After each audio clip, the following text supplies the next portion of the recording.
Well, hey friends, today's reading comes from Colossians 3, verses 5 through 10.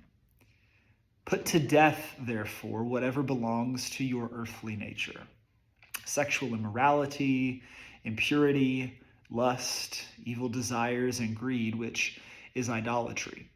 Because of these, the wrath of God is coming. You used to walk in these ways in the life you once lived.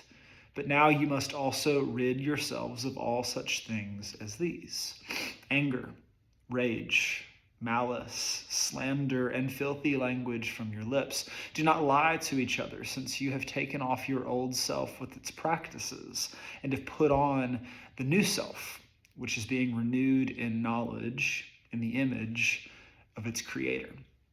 Now, Paul is very straightforward when he says that there is a former way of life that a lot of us were marked by. There's a former way of living, a former way of orienting our lives that needs to die. It's not just something that we can put in our back pocket and try to avoid. He says it needs to go away completely. But we don't just take that stuff away and not fill our lives with something else. He says you take off the old self and you put on the new.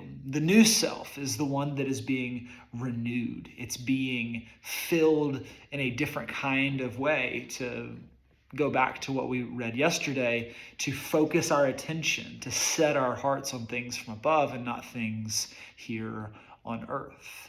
But Paul doesn't let us just simply move through life assuming that we can make some tweaks and make some changes. To follow Jesus is to leave a former life and to step into something new. And when you do, you are formed, you are renewed, you are invited into a new way of living. So the old self gets left behind and the new self is here.